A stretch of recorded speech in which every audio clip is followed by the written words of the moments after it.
Year of the Snake. Ang mga snake ay natural na matatalino at strategic, habang ang mga horse naman ay mas gusto ang mga spontaneous activities, kaya in contrast or magkasalungat ang dalawa. This 2026, under the influence of the fire horse, kayong mga snakes ay maaaring maka-experience ng mga unexpected events sa buhay. Dagdag pa, the year 2026 will bring a lot of challenges. Kaya your resilience and adaptability will help you tahakin ang 2026. Career and Finance Horoscope 2026. Expect na makakuha ka ng bonus sa iyong work or profession mo. Ngayon, ipagkasamahin mo ang pagiging strategic at willingness na gumawa agad ng aksyon if may opportunities na kakatok sa iyong buhay. This year is also a good year para pumasok sa isang networking career. Magiging strategic ka ngayong 2026, tiyak ikaw ay magwawagi sa buhay.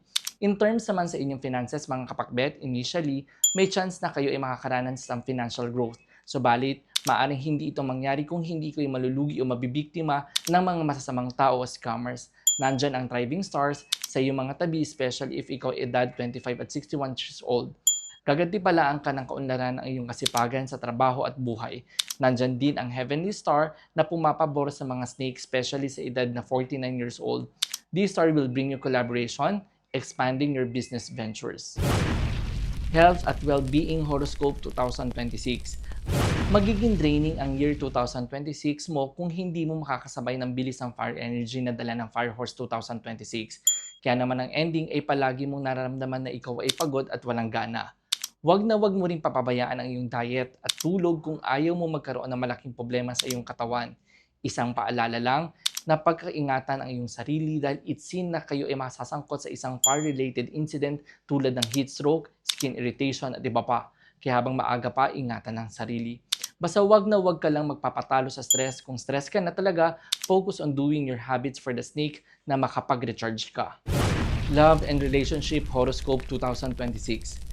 Ngayong Year of the Fire Horse 2026 ay asahan na kayo ay makakaranas ng both good and bad news when it comes sa inyong buhay pag-ibig.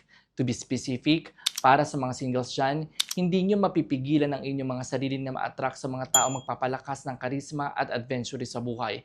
Ang ganitong setup ninyo ay maaring maging kapanay-panabik ngunit panandalian lamang. Yes, may spark at chemistry kayo, pero mas maganda pa rin kung malalim ang pagmamahalan.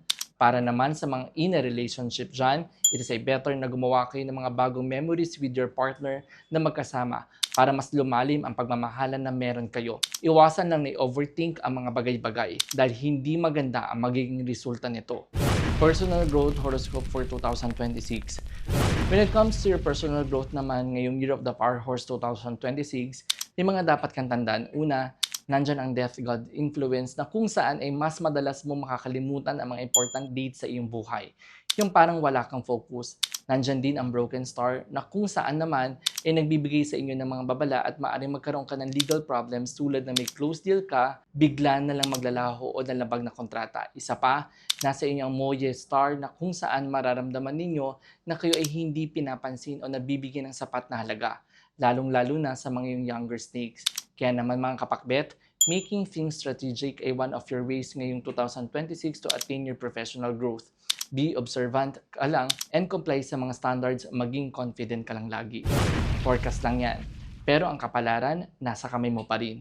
Kaya habang naghahanda ka para sa 2026, siguraduhin mo ring maging bahagi ng Feng Shui Extravaganza. Baka dito, mahanap mo ang swerte, oportunidad at bagong simula.